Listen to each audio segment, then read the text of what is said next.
qüvvədə qazanc verir. Deməli, mail müstəvi qüvvədə qazanc verir, bəli. Tərpənməz blok qüvvədə qazanc vermir. Ancaq qüvvənin istiqamətini dəyişməyə kömək edir və tərpənən blokda qüvvədə qazanc verir. Ona görə cavab olacaq B variantı. Hansı cihazlardan istifadə edərək qüvvə momentini müəyyən edə bilərik? Yəni, qüvvə momentinin düsturunu yazaq. M nəyə bərabərdir? F vurulsun D-yə. Düzdürmü? Mən momenti təyin etmək üçün F və D-ni bilməliyəm. Yəni, dinamometrlə və D-ni nə ilə ölçəcəyim? Məsafəni ruletka ilə. Deməli, bunlardan istifadə edərək mən momenti müəyyənləşdirə bilərəm. Cavab olacaq B variantı. Newton vurulsun metr, yenə də nəyin vahidi olacaq? Qüvvə momentinin. Qüvvənin vahidi Newton, D-nin vahidi isə metr. Yəni, Newton vurul metr qüvvə momentinin vahididir. Qüvvə momentinin vahidini indi əsas vahidlərlə yayınlaşaq. Newton vurulsun metrdir, düzdürmü? Newton yerinə yaza bilərik. Kilogram vurulsun metr bölünsün saniyə kvadratı. Bir də metr var. Olacaq kilogram metr kvadratı bölünsün saniyə kvadratı. D variantı. M bölünsün D. Bax, M nəyə bərabərdir? F vurulsun D-yə. M-i D-yə böləndə biz nəyi tapırıq? Əlbəttə ki, qüvvəni tapmış oluruq. Linkin tarazlıq şərti. Baxın, tarazlıq şərti odur ki, sadə əqrəb istiqamətdə fırlatmağa çalışan momentlərin cəmi sadə əqrəblərin əksi istiqamətdə fırladanlara bərabər olmalıdır. Yəni, M1 M2-yə bərabər olmalıdır. Gəl yazaq, onda yazırıq. F1 L1 bərabər olmalıdır F2 L2-yə. Burada nisbətə baxsaq, F1 bölünsün F2 nəyə bərabərdir? L2 bölünsün L1-ə. Deməli, bu da mənim olacaq tarazlıq şərtim Y variantı. Deməli, qüvvəni veribdir 200 Newton qüvvənin momenti nə qədərdir? 50 Newton vurulsun metr olarsa qüvvə qolun. Baxın, M nəyə bərabərdir? F vurulsun D-yə. D-ni tapanda nə etməliyəm? M-i F-ə bölməliyəm. Yəni, 50-ni 200-ə bölməliyəm. Bu da eləyəcək 0,25 metr. Santimetrə çevirmək üçün də 100-ə vurmalıyam. Bu da olacaq 25 santimetr. Cavab olacaq C variantı.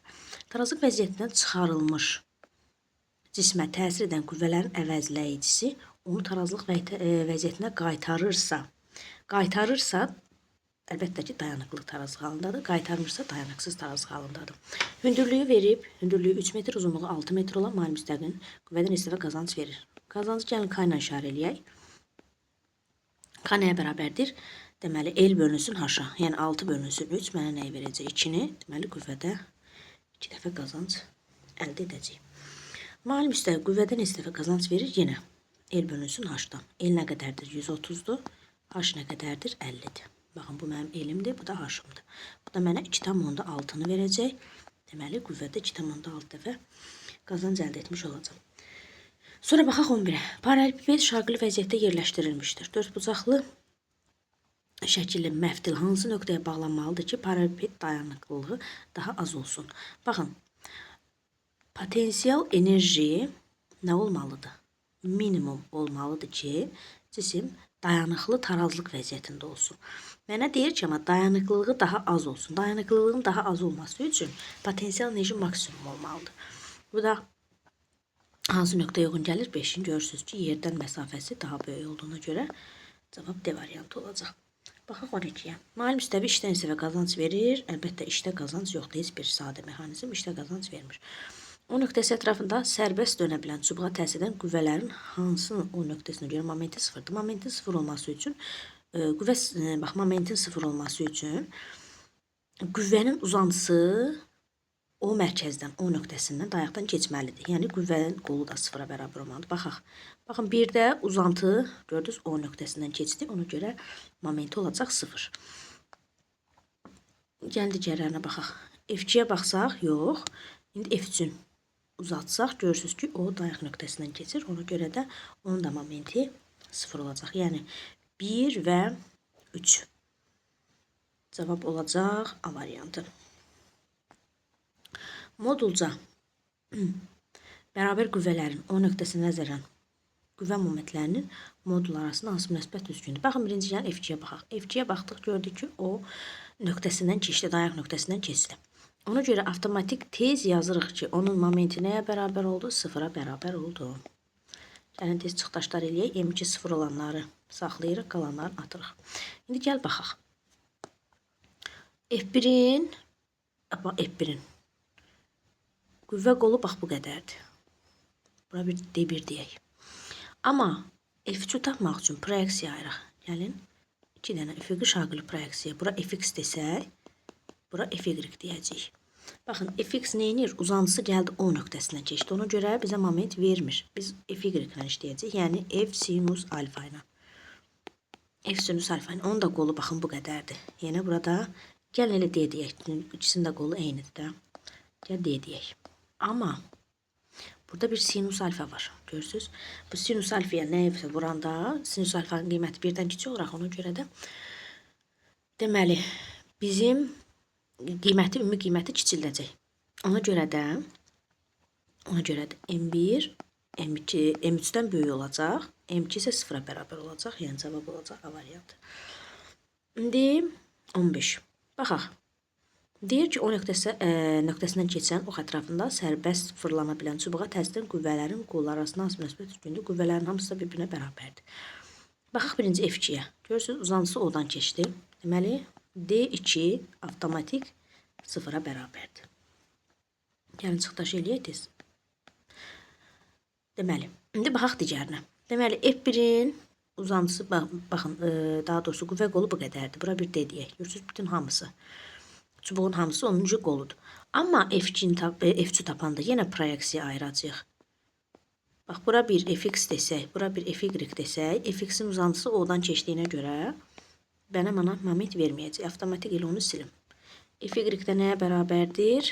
F sinus alfaya. Yəni, yuxarıda dediyim kimi, hansısa bir ədədi sinusa vuranda onun qiyməti kiçiləcək. Uzunluq yenə D-dir, görürsünüz. F1-dəki kimi uzunluğu, qüvvənin qolu daha doğrusu D-dir. Amma sinusa vurulduğuna görə kiçiləcək qiyməti. Ona görə də D1 D3-dən böyük olacaq, D2 də 0 olacaq. Deməli, qüvvə momentinin qüvvənin qolundan asılıq qrafikinə əsasən qüvvənin qiyməti. Baxın, M nəyə bərabərdir? M F vurulsun D-dir. F-i tapanda nə edirəm? M-i D-yə bölürəm. Yəni 8-i 4-ə böləcəm, tapacam 2 Newton cavab olacaq D variantı. Qüvvə momentinin onun qolundan asılıq qrafiki verilmişdir. Qüvvənin qiymətini hesablayın. Yəni, M nəyə bərabərdir? F vurulsun D-yə. F tapanda nə edirik? M-i D-yə bölürük. M-i tapaq. Aşağı qiymətlənən işləyəkdə kiçik qiymətlənən 9-u bölə 3-ə cavab eləyəcək 3 Newton. 17 olacaq A variantı. Burada da məndən momenti soruşur. M nəyə bərabərdir? F vurulsun D-yə. Onda 1-i 4-ə vururuq. Eləyir 4, elə 2-ni 2-yə vuranda da 4 eləyir. Deməli, mənim momentim elə olacaq 4 Newton vurulsun metrə. İndi burada isə məndən qüvvənin qolunu soruşur. Qüvvənin qolunu da tapanda momenti qüvvəyə bölürəm. Yəni, gəlin onu bölə 2-yə cavab eləyəcək 5 metr D variantı.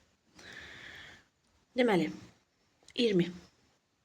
Deyir ki, hansı bir cins düzbucaqlı lövhə irəliləmə hərəkəti edər? Baxın, irəliləmə hərəkəti olması üçün qüvvənin uzantısı gəlib kütlə mərkəzindən keçməlidir. Baxın, buradan keçməlidir. Gördünüz, deməli, bu bir irəliləmə hərəkət edəcək. İkinciyə baxsaq, baxın, kütlə mərkəzindən keçmir. Deməli, bu ancaq fırlatma təsiri, fırlatma hərəkət etdirəcək. Eyni zamanda, bax, üçüncüyə də baxsaq, görürsünüz ki, uzantısı mərkəzdən keçdiyinə görə kütlə mərkəzindən bu da irəliləmə hərəkət etdirəcək.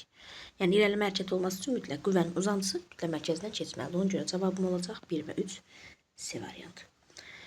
Deməli, çəkisiz çubuq dayaq üzərində tarazlıqdadır. Dayağın reaksiya qüvvəsinin qiymətini hesablayın. Baxın, reaksiya qüvvəsi və çubuqda çəkisiz. Deməli, aşağıya təsir edən qüvvələrin cəmi, yəni 5 və 15-in cəmi 20 Newton, yuxarıya təsir edən qüvvələrin bərabər olmalıdır. Deməli, aşağıya təsir edən 20 Newtondur. Deməli, dayağın reaksiya qüvvəsi də elə 20 olacaq.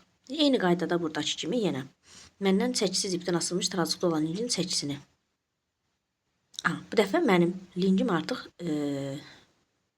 çəkilidir, yəni çəkisi var. İndi yenə dediyimiz kimi aşağıya təsir edən qüvvələrin cəmi yuxarıya təsir edənə bərabər olmalıdır. Deməli, buradan bir mərkəzdən çubuğun çəkisi də var. Onda 40 üstə gələk 10, üstə gələk çubuğun çəkisi mənə nəyə verməlidir? Yuxarıya təsir edən qüvvəni, yəni 80-i. Deməli, 50, deməli, P çubuq nəyə bərabər olacaq? 80 çıx 50-dən 30 Newton, 22 də olacaq D variantı. Çəkisiz ipdən asılmış tarazlıqda olan lincin çəkisini. Deməli, aşağıya doğru yenə bir dənə bir çubuğumuzun çəkisi var. Deməli, toplayırıq. 60 üstə gələk 10, 70. Üstə gələk P çubuq nəyə bərabər olmalıdır? 90-a. Onda mən buradan P çubuğumu tapıram. Nə qədər eləyir? 20 Newton edir. Cavab olur. Y variantı. İndi deyir, işdə. İşdə nisbətə qazanc var. Heç bir mexanizm işdə qazanc vermir. Deməli, indi gəlin baxaq. Dayanıqlı, dayanıqsız və fərqsiz tarazlıq. Biriyə baxırıq ki, yəni mən bunu itələsəm də bu yenə eyni vəziyyətdə olacaq da, biraz qabağa gələcək uzağa belə. Yəni fərqsiz tarazlıq halındadır. 3 olacaq A. B-yə baxsaq, mən bir dənə buna bir qüvvə təsir etsəm, bu gələcək bura, amma bəlkə vəziyyətini bərpa etməyəcək. Oradan düşəcək aşağı. Ona görə bu dayanıqsız tarazlıq halıdır. Sonra 3-ə baxsaq, mən qüvvə təsir etdim, gətirdim bir kənar vəziyyətə. O zaman burada bir T gərilmə, bir də MJ qüvvəsi var. Ağırlıq. Deməli, bunların əvəzləyicisi bu cismin deyil və əvvəlki vəziyyətinə qaytaracaqdır. Sanki rəzi rəqqası da müəyyən qüvvəyə təsir edəndə nə edir? Deməli, rəqsi hərəkət edib əvvəlki vəziyyətinə qayıdır da. Ona görə bu dayanıqlı tarazlıq halıdır. Digərinə baxsaq, müəyyən bir qüvvə ilə təsir etsə, qalxacaq yuxarı, təzədən düşəcək yeni vəziyyətinə, yəni dayanıqlı tarazlıq halındadır. Y isə dayanıqsızdır. Yəni müəyyən bir qüvvə ilə təsir etsəm, cisim düşəcək yerə, yəni bu da olacaq dayanıqsız tarazlıq halı. İndi deyir, açıq sözlərdən müəyyən ardıcılıqla istifadə edərək mətni tamamla. Tərpənməz dayaq ətrafında fırlana bilən bərk cismə deyirlər, deməli, linç. 3 getdi bura. Şərti olaraq linç 3 növ ayrılır. Birinci, ikinci və üçüncü növ linç. 6. Dayaq nöqtəsindən qüvvənin təsir xəttinə qədər olan ən qısa məsafəyə biz deyirik qüvvənin qolu. Harada verilib? 1-də verilib. Ondan sonra lincin tarazlıqda olması üçün qüvvələrin modullarının qüvvə qolları ilə, deməli, qüvvənin qolu qüvvə qolu ilə, qüvvə qolu ilə tərs asılı olmalıdır. Ona görə 4 gedəcək bura. Yəni, lincin tarazlıqda olması üçün qüvvələrin modulları qüvvə qolları ilə tərs mütənasib asılı olmalıdır. 4-də getdi. Qüvvə ilə onun qolunun hasilinə də biz nə deyirik? Moment deyirik. 2. O, deməli, qüvvənin fırladıcı təsirini xarakterizə edən bir cəmiyyətdir. 5-də gedəcək bura. Baxaq 27-yə. Tarazlıq vəziyyətindən çıxarılmış cisim öz başına əvvəlki vəziyyətinə qayıda bilmirsə, bu adlanacaq dayanıqsız tarazlıq. 5. Deməli, tarazlıq vəziyyətindən çıxarılmış cisim öz başına əvvəlki vəziyyətə qayıdırsa, bu növ tarazlıq olacaq dayanıqlı tarazlıq. 3. Dayanıqlı tarazlıq. Deməli, halında olan cisim ixtiyari vəziyyətdə ona təsinə qüvvələrin əvəzləyici 0-a bərabərdir. Bu fərqsiz tarazlıq halıdır. 4 gedəcək bura. Dayanıqlı tarazlıq vəziyyətində olan cisim, deməli, dayanıqlı tarazlıq haldasa minimum potensial enerjiyə malikdir. Dayanıqsız halda isə maksimum tarazlıq potensial enerjiyə malikdir daha doğrusu. İndi baxaq bura. Cihazın xətası, lincin uzunluğu, F1 qüvvəsinin qolu, F2 qüvvəsinin qolu və cihazın ölçmə həddi. Gəlin birinci baxaq. Birinci görək 1 bölgü nə qədərdir? 2 çıxılsın, 1 bölünsün, aralarındakı cizgilərin sayı 10'dur. Olacaq 0,1. 1 bölgümdür. Xətam 0,1'in, yəni 1 bölgünün yarısı olacaq 0,5. Deməli, xətam 0,5 desimetrdir. Necə lincin ümumi uzunluğuna baxaq. Baxın, bu uzunluqdur da. Deməli, 1,5'də başlayıb 9'da qutarıb. 9'dan çıxırıq 1,5 olur 7,5. 7,5 desimetr mənim lincimin uzunluğudur. F1 qüvvəsinin qolu. Baxın, F1'in qolu budur. Deməli, 1,5'də başlayıb 3'də qutarıbsa, deməli 3 çıx 1,5 olacaq 1,5 desimetr. F2'nin qolu. Bax, budur. 3'də başlayır, 9'da qutarırsa, deməli olacaq. Daha doğrusu 3'də başlayıb, bax, qüvvə qolu bu qədərdir. 7,5'də qutarıb. Olacaq 4,5. Baxın, 3 buradadır, qüvvə burada qutarır, qüvvə qolu. Deməli, 3'dən çıxıram 7,5'i. Olacaq 4,5. Ölçmə həddi də nə qədərdir? Deməli, ümumi ölçmə həddi də 10 desimetrdir, bəli. Boş xanalara müvafiq fiziki cəmiyyətləri işarələyin. Deməli, bura F ağırlıq qüvvəsidir, F ağırlıq. F ağırlıq da MJ-yə bərabərdir. Deməli, burada olacaq F ağırlıq. Deməli, M burada olacaq M. M-lər rho V-yə bərabərdir. Deməli, M nəyə bərabərdir? F vurulsun D-yə. Deməli, burada olacaq F. F də nəyə bərabərdir? MJ plus A-ya. Rho da nəyə bərabərdir? M bölünsün V-yə. Digər izahlarda görüşərik.